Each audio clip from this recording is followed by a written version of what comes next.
Hello बच्चों, कैसे हो आप सभी। आइए स्टार्ट करते हैं आपकी यात्रा को सरकारी नौकरी की। तो श्वसन तंत्र रेस्पिरेटरी सिस्टम चैप्टर हमने स्टार्ट किया था। बाकी पिछले चैप्टर को आपको ब्रह्मास्त्र भी दे दिया है, उससे उन्हीं के माध्यम से अच्छी तरीके से तैयार कर लेना। ज्योग्राफी की भी हम स्टार्टिंग कर चुके हैं आपके लिए, जो उसका बेसिक चीजें हैं वो स्टार्ट कर चुके हैं, तो उनको रिवाइज करते रहना। आइए स्टार्ट करते हैं रेस्पिरेटरी सिस्टम। सबसे पहले करते हैं इसका रिविजन। आज जो है ये लेसन 5 जो है इसका पार्ट 2 लेकर आए हैं, ठीक है। और पार्ट 2 में जो हम बात करेंगे ऑक्सीश्वसन की। लेकिन ऑक्सीश्वसन से पहले पिछली क्लास में हमने श्वसन को समझा था। श्वसन क्या होता है? केवल ये सांस लेना श्वसन नहीं है। जो पावर का बनना है, जो माइटोकॉन्ड्रिया के अंदर जो ऊर्जा बनती है एटीपी, उसका बनना क्या है? वो श्वसन है, ठीक है। तो श्वसन दो प्रकार से होता है। जो पावर बनती है वो दो प्रकार से होती है। एक तो क्या होता है? ऑक्सीश्वसन, यानी कि ऑक्सीजन की उपस्थिति में होने वाला श्वसन क्या होता है? ऑक्सीश्वसन कहलाता है। और ऑक्सीजन की अनुपस्थिति में होने वाला श्वसन अनाक्सीय श्वसन कहलाते हैं। अनाक्सीय श्वसन जब जीवों में होता है, जब मनुष्य में होता है, तो उस समय लैक्टिक अम्ल का निर्माण होता है। उस लैक्टिक अम्ल की वजह से ही थकावट होती है। क्या होती है? थकावट होती है। और जब ये इसी से क्या होता है? अस्थायी दर्द होता है, ठीक है। जब घुटने वगैरह में ये परमानेंट दर्द का आभास होता है, जिसे बायो का दर्द कहते हैं, तो उस समय वहां पर क्या है? वो लैक्टिक अम्ल क्या है? यूरिक अम्ल में कन्वर्ट हो जाता है, ठीक है। यदि हम बात करें यहाँ पर जो जीवाणुओं में, फल भित्तियों में, तो वहां पर क्या होता है? वहां पर अनाक्सीय श्वसन के दौरान जो होता है एथिल अल्कोहल उत्पन्न होता है। आपने देखा होगा फल जहाँ पकते हैं, वहां पर क्या हो? वहां पर ऐसे जैसे शराब के जैसी की थोड़ी स्मेल सी आती रहती है, वही क्या होता है? वो एथिल अल्कोहल की स्मेल होती है। अनाक्सीय श्वसन के दौरान 56 किलो कैलोरी ऊर्जा बनती है। यदि हम ऑक्सीश्वसन की विषय में बात करें, तो ऑक्सीश्वसन में क्या होता है? नॉर्मली 6 से 86 किलो कैलोरी ऊर्जा बनती है। ऑक्सीजन की उपस्थिति में होता है। बाबा रामदेव जी ने इसी ट्रिक को अपनाकर, जब वो अनुलोम विलोम प्रक्रिया के द्वारा, भस्त्रिका प्राणायाम के द्वारा वो क्या करते हैं, तो वहां पर हमारी फेफड़ों की जो क्षमता होती है वो 3500 किलो कैलोरी तक होती है। तो उस समय ऊर्जा का विशेष भंडार व्यक्ति के अंदर होता है।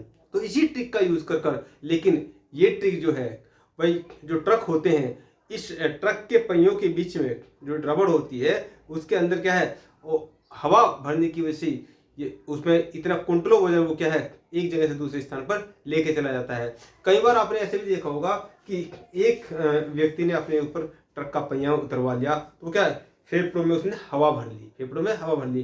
तो ये क्या है? ये आप ऐसी मेरी बातों को सुनकर एकदम से ट्रक का पहिया सांस लेकर ऐसे रोककर नहीं करना है, अभ्यास करना पड़ता है, धीरे धीरे अभ्यास करना पड़ता है।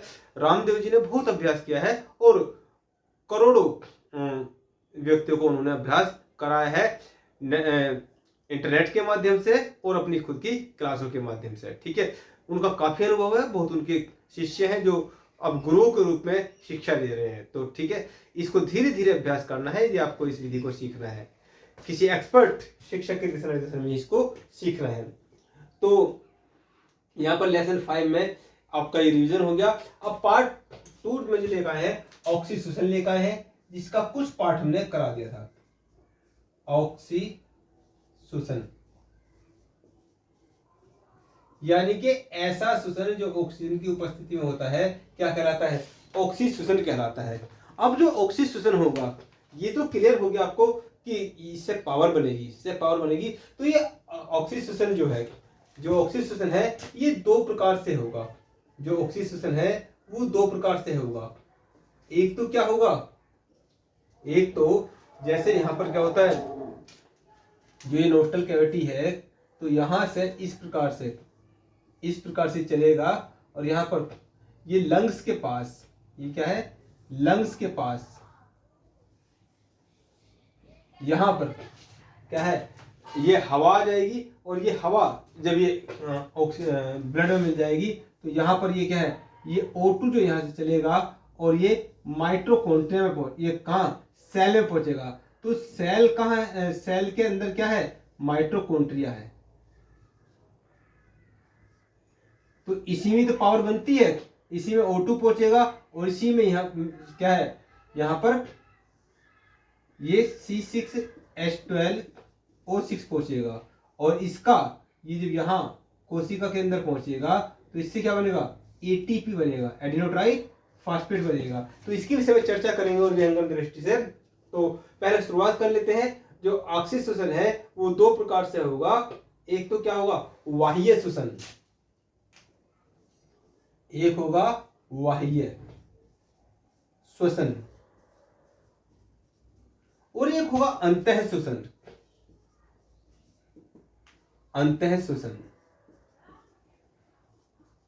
साथ साथ में नोट करते हुए चलिए। जो बाह्य श्वसन होगा वो कहां होगा, वो कोशिका के बाहर होगा, कोशिका के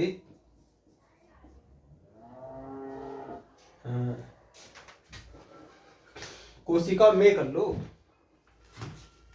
कोशिका में माइटोकॉन्ड्रिया, माइटोकॉन्ड्रिया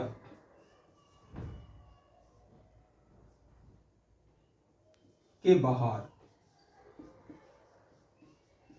और ये कहां होगा, माइटोकॉन्ड्रिया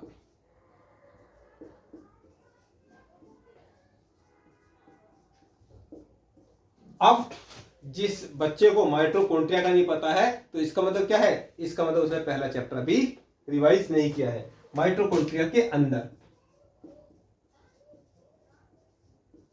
माइटोकॉन्ड्रिया के अंदर, ठीक है। तो यहां पर ऑक्सी श्वसन जो होगा, जो ऑक्सीजन की उपस्थिति में होता है और टू के प्रेजेंस में होता है, तो वो दो प्रकार से होता है, एक बाह्य श्वसन, एक अंतः श्वसन। जो बाह्य श्वसन होगा वो कोशिका में माइटोकॉन्ड्रिया के बाहर होगा, यानी कि यहां से यहां तक, वो यहां से यहां तक की कुछ प्रोसेस क्या हो जाएगा, वो पूरा हो जाएगा। एक रेड पेन से ले लेते हैं या अलग पेन से, यहां से यहां तक, यहां तक जो श्वसन होगा वो कौन सा होगा, वो बाह्य श्वसन होगा, बाह्य श्वसन, ठीक है। और यहां पर अंदर की तरफ, यहां पर जो माइटोकॉन्ड्रिया में अंदर की तरफ होगा, ये होगा अंतः श्वसन, अंतः श्वसन, ये अंतः श्वसन होगा। चित्र बना लीजिए और आप नोट भी कर लीजिए दोनों बातों को, फिर आगे की तरफ चलते हैं।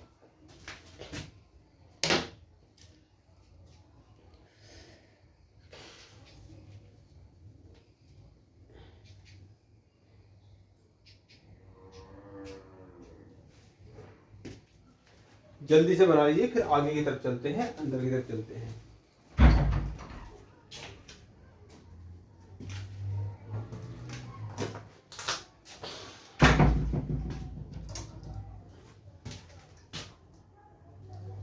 हो गया। तो अभी तक हमने क्या बताया है, अभी तक ये बताया है, सबसे पहले रिवीजन करा है, रिवीजन में हमने अनाक्सिय श्वसन को बताया है। कल की क्लास जिसने अच्छी प्रकार से करी है उसको हमने बता रखा है। पहले आप क्लास अटेंड करोगे, उसके बाद 4 प्रकार की पेन का यूज करोगे आप। रेड और ब्लैक पेन का यूज तो क्लास के दौरान ही करोगे, और यहाँ सॉरी ब्लैक और ब्लू पेन का यूज। रेड पेन का यूज आप अंडरलाइन करने के लिए करोगे। सपोज करो आपको कोई बात समझ में नहीं आई है, कोई बात समझ में नहीं आई है, तो यहाँ पे इस प्रकार से आप अंडरलाइन कर लोगे, सर मुझे ये माइटोकॉन्ड्रिया समझ में नहीं आया है, मुझे माइटोकॉन्ड्रिया बताओ। इसका फोटो खींचोगे, हमें सेंड करोगे, ठीक है, हम बता देंगे आपको। तो उसके बाद ग्रीन पेन का यूज होना है, उसके बाद ग्रीन पेन का यूज होना है, जो इंपॉर्टेंट बात है।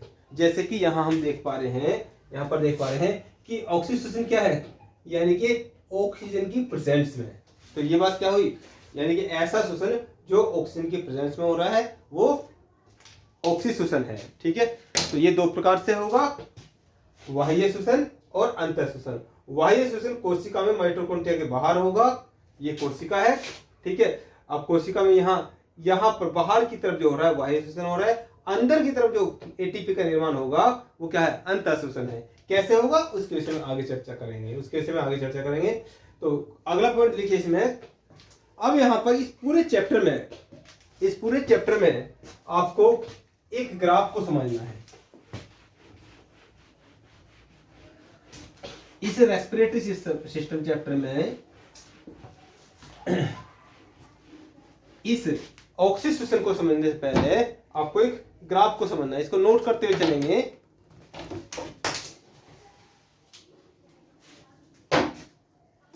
इसको साथ में नोट करते हुए चलेंगे।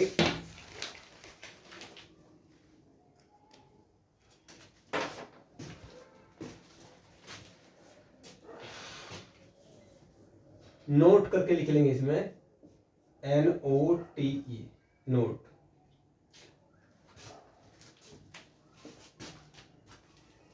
एक तो समझना है आपको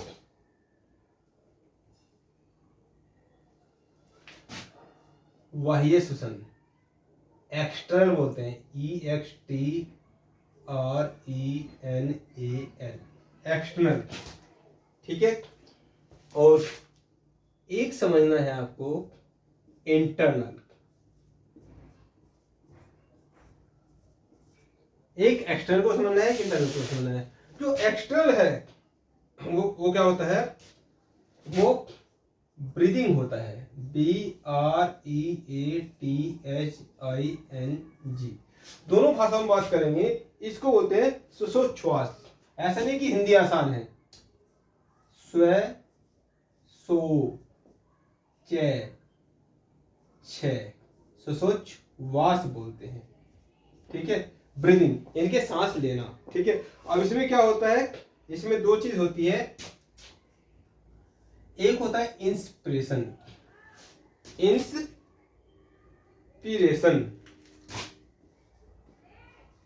INSPRISATION, इंस्पिरेशन। और होता है एक्सपायरेशन, ये क्या होता है, EXIPIRATION, एक्सपायरेशन। मैं सब कुछ समझा दूंगा अभी एक मिनट में, आप पहले नोट कर लीजिए। एक्सटर्नल में जो बाह्य होता है, इसमें ब्रीदिंग होता है, सांस लेना, ठीक है। इसमें क्या होगा, दो प्रकार की चीजें होंगी, इंस्पायरेशन और एक्सपिरेशन। इसे बोलते हैं निःश्वसन, हिंदी में बोलते हैं निःश्वसन, निःश्वसन। और इसे बोलते हैं उच्छ्वास, उच्छ्वास, यानी कि सांस लेना छोड़ना, ठीक है, उच्छ्वास। ये एक्सपायरेशन हुआ, छोड़ना, ठीक है।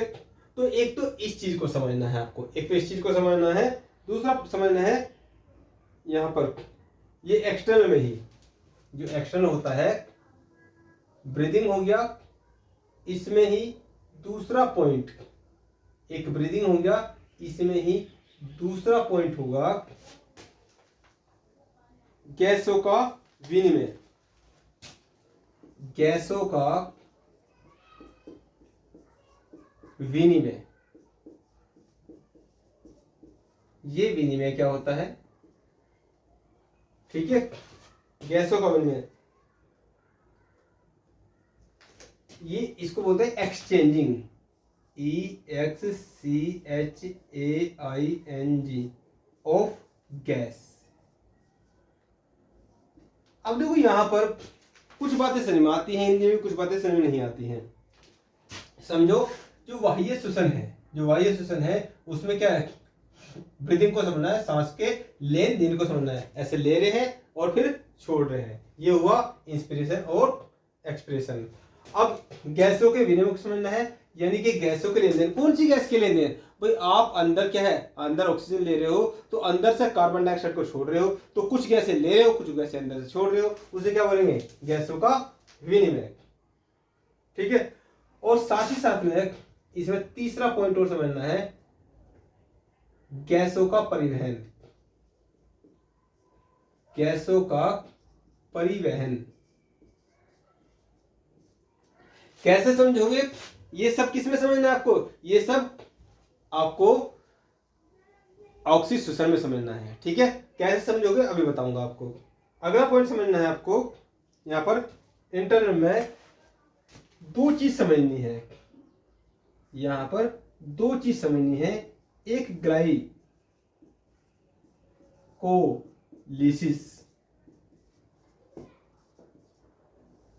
चक्र को समझना है और एक समझना है क्रेब्स चक्र को।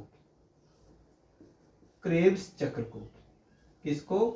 क्रेब्स चक्र को समझना है। इसको नोट कर लीजिए।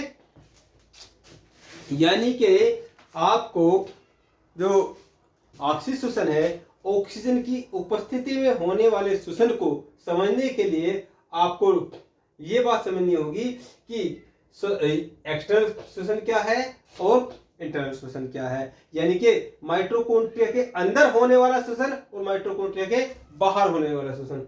साथ ही साथ में आपको गैसों के परिवहन को समझना होगा। कौन सी गैस अंदर जा रही है, कौन सी गैस बाहर निकल रही है, कौन सी गैस ली जा रही है, कौन सी गैस छोड़ी जा रही है, गैसों के विनिमय को समझना पड़ेगा।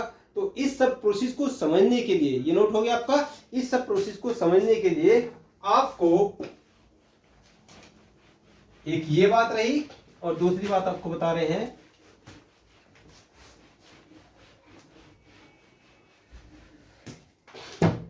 आपको समझना है श्वसन तंत्र को। श्वसन तंत्र को। अब मूल बात स्टार्ट हुई चैप्टर की। श्वसन तंत्र क्या है? सबसे पहले आप समझो तंत्र क्या होता है। तंत्र क्या होता है भाई? किसी चीज के समूह को क्या बोलते हैं? तंत्र बोलते हैं। तो यहाँ जो श्वसन में काम आ रहे हैं, जो चीजें श्वसन में काम आ रही है, उसे क्या बोलेंगे? श्वसन तंत्र बोलेंगे। अब इसमें क्या क्या चीजें होती हैं? जो श्वसन तंत्र है, तो इसमें किस किस चीज को समझना है? एक तो हमें किसको समझना है? एक हमें नोस्टल कैविटी को समझना है। फर्स्ट नासा गुहा को समझना है, यानी कि ये नोज, इसको समझना है, नोस्टल कैविटी को समझना है। दूसरा हमें ग्रसनी को समझना है। दूसरा किसको? ये नोट कर लीजिए, ग्रसनी को समझना है। ठीक है, जिन बच्चों ने डाइजेस्टिव सिस्टम चैप्टर पढ़ा था उनको हमने ग्रसनी को अच्छी प्रकार से बता दिया था। ग्रसनी को समझना है। तीसरा यहाँ पर स्वर यंत्र को समझना है। किसको?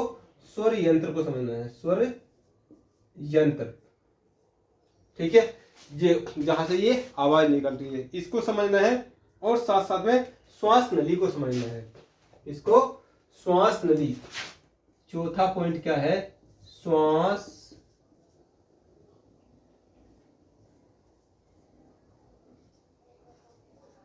नली। श्वास नली को समझना है। पांचवा जो पॉइंट है, आपको फेफड़े को समझना है। लंग्स।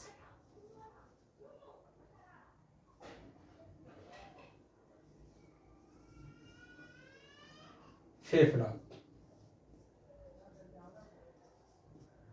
ठीक है। आज हम केवल इन्हीं बातों को समझेंगे। आज हम केवल इन्हीं बातों को समझेंगे। सबसे पहले पॉइंट डाल लीजिए, नोस्टल कैविटी।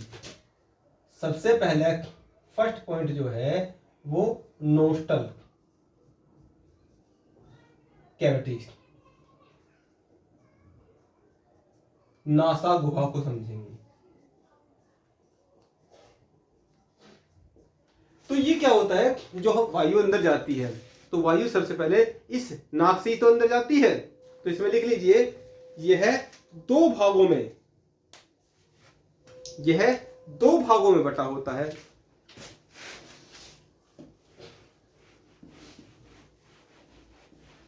यह है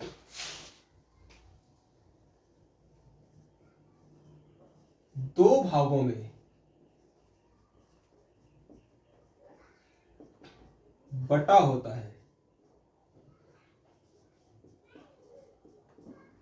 अब इसमें जो होता है, जो सर्दी है, जुकाम होता है, तो अंदर से, जिसे बोलते हैं कि अंदर से जो मलगम टाइप का निकल रहा है, तो उसे बायोलॉजी की भाषा में उसे क्या बोलते हैं? ये दो भागों में बटा होता है।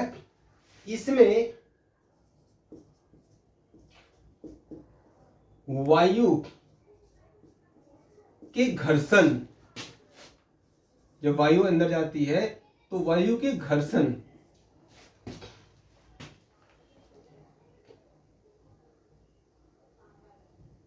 के स्नेहन, इसलिए हम बोलते हैं लुब्रिकेशन। जैसे सपोज करो भाई, आप क्या है, आप जा रहे हो, किसी ने नीचे तेल डाल दिया, ठीक है, तो वहां फिसल जाओगे, तो उसे क्या बोलते हैं? स्नेहन। जैसे मोटरसाइकिल होती है उसमें मोबिलियर डलता है, वो क्या होता है, स्नेहन। कारों में क्या होता है, मोबिलियर डलता है, तो स्नेहन प्रणाली, अंदर घर्षण ना हो, ठीक है। तो इंग्लिश में बोलते हैं ल्यूब्रिकेशन। तो दो भागों में बटा होता है, इसमें वायु के घर्षण घर्षण के लिए और लिख लो यहाँ, स्नेहन के लिए श्लेष्म, ठीक है, जो मलगम टाइप का निकलता है उसे क्या बोलते हैं, श्लेष्म। और कहां से निकलता है, ये म्यूकस ग्रंथियों से,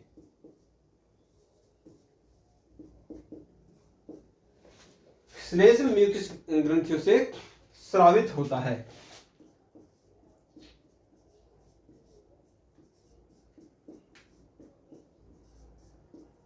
ठीक है, नोट करो, श्लेष्म म्यूकस ग्रंथियों से स्रावित होता है। तो ये क्या करता है, ये एक तो वायु का घर्षण नहीं होने देगा और स्रावित होता है। साथ ही साथ इसमें लिख लीजिए, साथ ही साथ यह डस्ट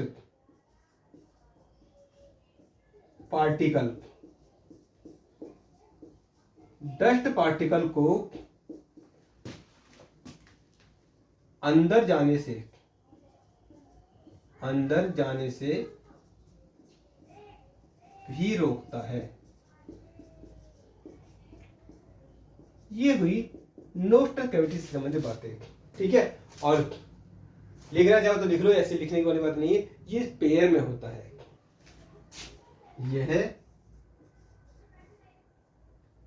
पेयर में होता है, ठीक है, जोड़े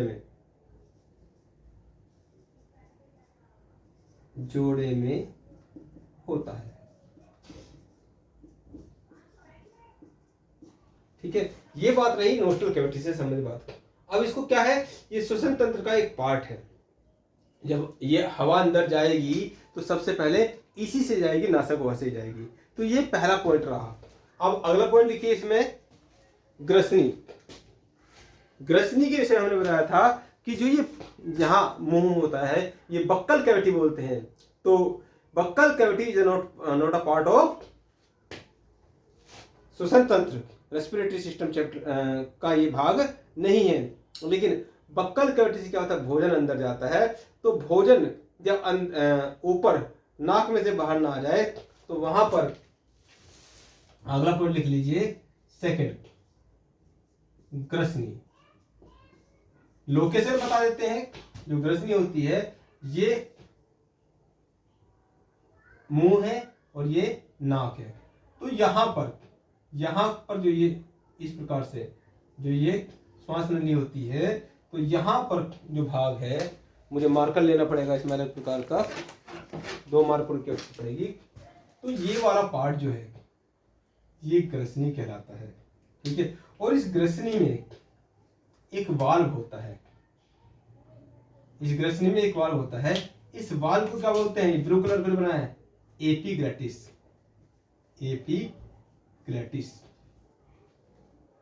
ठीक है। और ये क्या है जो रेड कलर का है, वो है ग्रसनी।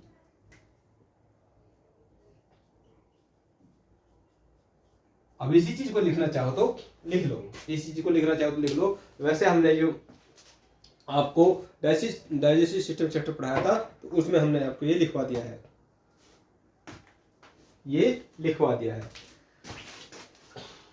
लिख लो इसमें, यह भोजन नली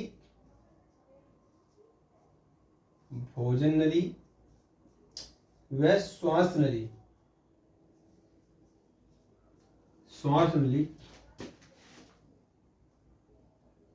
के मध्य का भाग होता है।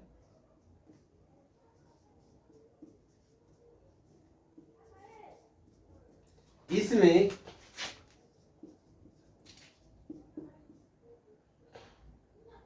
एपीग्लैटिस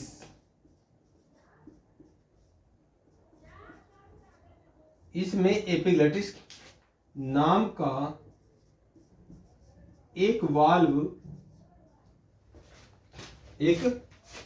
होता है,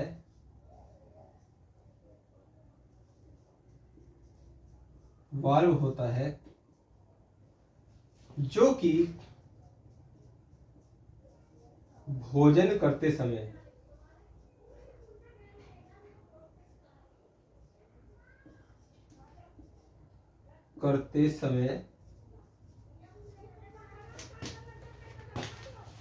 नासा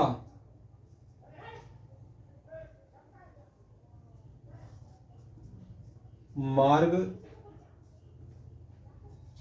को बंद कर देता है,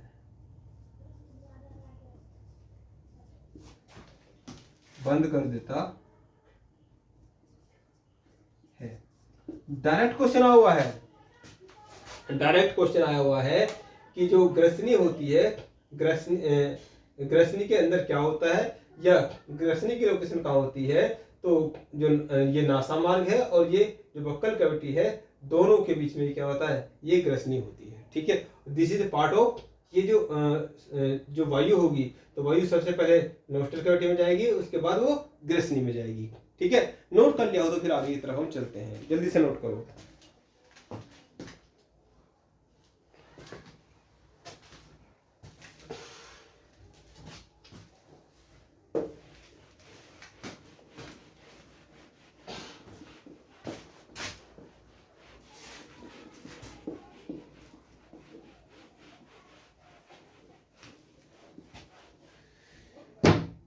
स्वर यंत्र, तीसरा जो पार्ट है वो क्या है, स्वर यंत्र।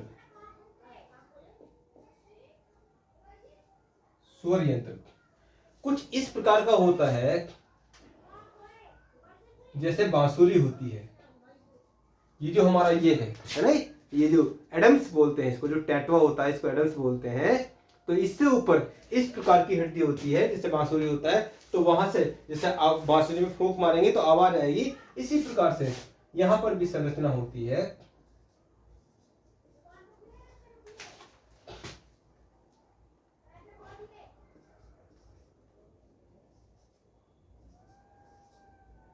फिर टैटवा होता है, फिर क्या होता है, ये टैटवा होता है।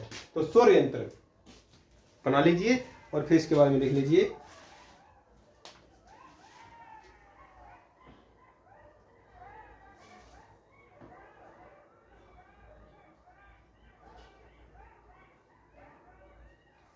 तो यह लिखेंगे यहां से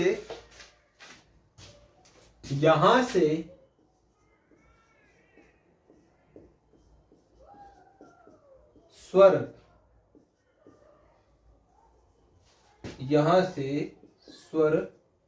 स्वरों जो हम बोल रहे हैं इसको स्वर बोलते हैं, स्वरों का उच्चारण होता है,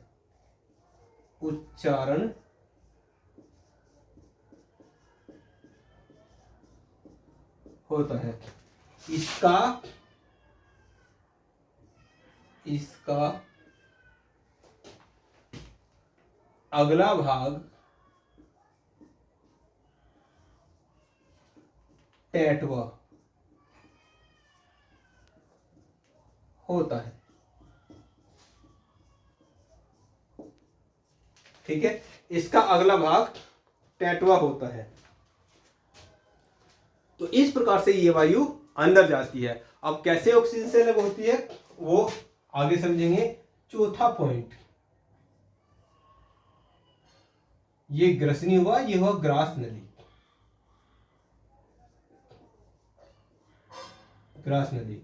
तो बताया था डाइजेस्टिव सिस्टम चैप्टर में लगभग 10 इंच लंबी, लगभग 10 इंच लंबी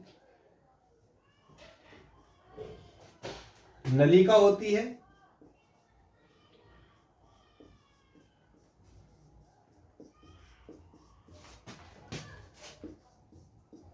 दस इंच लंबी नलिका होती है जो कि फेफड़े से जुड़ी होती है।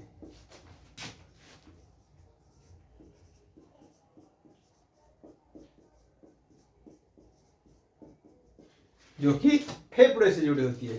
तो सबसे पहले नोस्ट्रल कैविटी, उसके बाद क्या है कृष्णी यानी कि एपिग्लैटिस वाल्व से नीचे की तरफ जाएगी। उसके बाद क्या है, उसके बाद स्वरयंत्र, ठीक है, टैटुआ, और उसके बाद ये क्या हुआ, ये हुआ ग्रास नली का, और फिर सीधा फेफड़े में, है ना।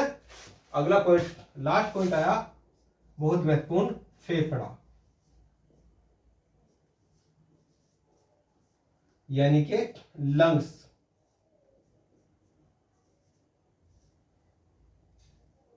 लंग्स लंग्स लिख लीजिए जल्दी से।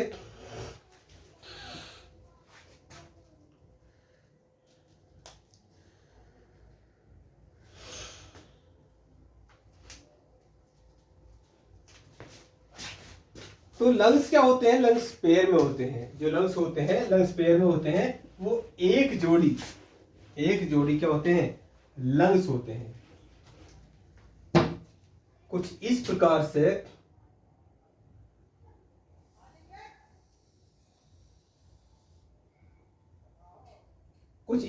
क्या होते हैं, लंग्स होते हैं, ठीक है।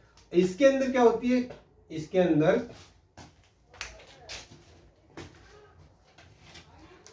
छोटे छोटे छिद्र होते हैं, जिनको क्या बोलते हैं, एल्वुलाई बोलते हैं। क्या बोलते हैं, वायु कोष्ठक, जिनको एल्वुलाई बोलते हैं, वायु कोष्ठक, ठीक है। क्या बोलते हैं इसको, एल्वुलाई, एल्वुलाई या वायु कोष्ठक, वायु कोष्ठक। नोट कीजिए,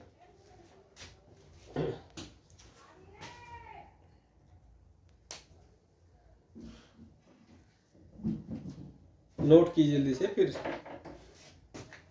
अब इसके ऊपर एक क्या होती है, इसके यहीं ऊपर एक लेयर भी होती है। जो कोमल पार्ट होते हैं शरीर में, उनको प्रोटेक्शन देने के लिए यहाँ पर एक लेयर भी होती है, ठीक है। रियल संरचना हम फेफड़े किस प्रकार से देखते हैं, इस प्रकार से, इस प्रकार से फेफड़े को देखते हैं हम, ठीक है। इसके विषय में हम आगे चल के बात करेंगे। ये एक पैर में होते हैं, एक को हमने ऐसा खोल कर बनाया है। तो लिखेंगे इसमें, यह एक स्पंजी संरचना है।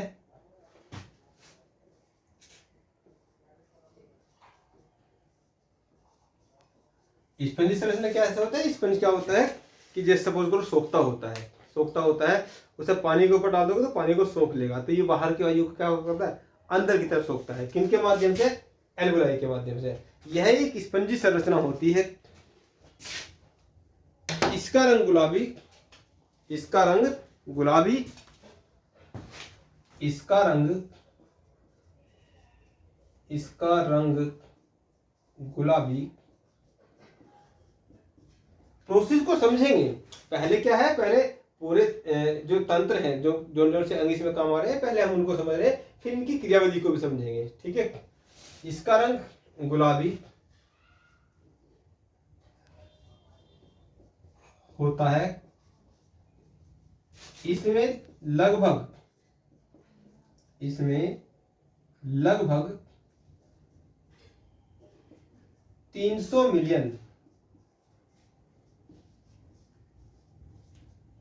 छिद्र होते हैं।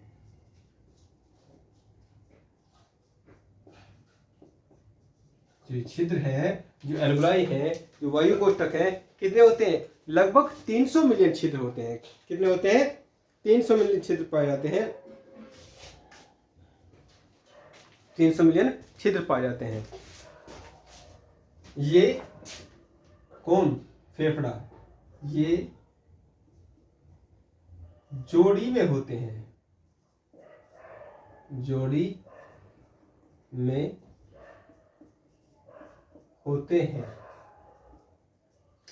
इसके अंदर इसके फेफड़ों के अंदर, इसके अंदर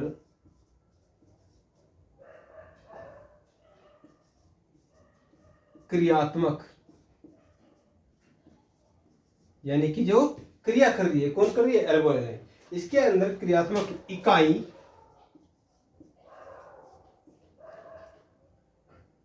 एल्वोलाई या वायु कोष्ठक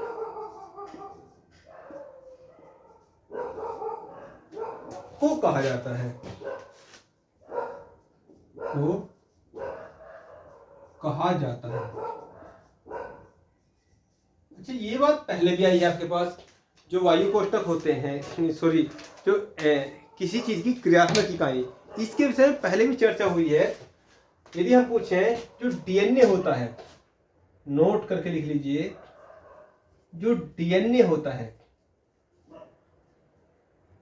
इसकी क्रियात्मक इकाई क्या है, तो क्या बताया था, जीन। क्या है, जीन। जो जीन है क्या होता है, इसकी क्रियात्मक इकाई होता है। ठीक है, इसी प्रकार से जो फेफड़ा है, जो फेफड़ा है उसकी क्रियात्मक इकाई क्या है, वो एल्वोलाई है। फेफड़े की क्रियात्मक इकाई क्या है, वो एल्वोलाई है।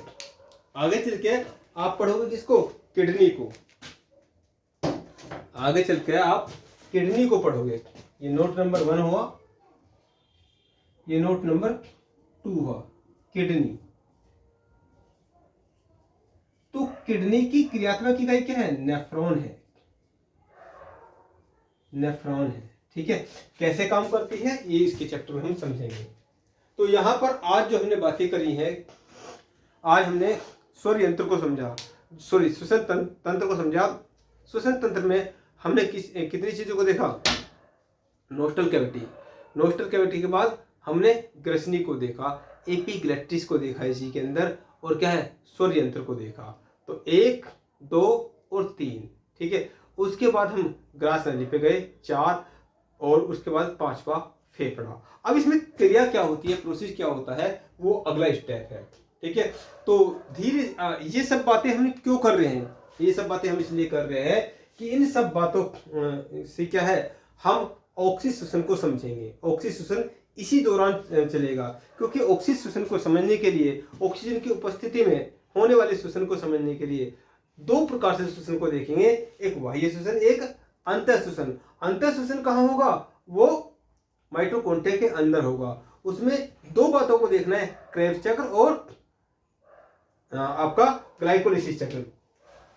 और कोशिका के बाहर होने वाला श्वसन क्या है, उसके लिए हमें इन सब चीजों की आवश्यकता पड़ रही है। ठीक है, तो इन चीजों को अच्छी तरीके से समझ लीजिए, नोट कर लीजिए, कोई समस्या आए तो कॉल कर लेना। ठीक है, यहीं पर समाप्त करते हैं, धन्यवाद।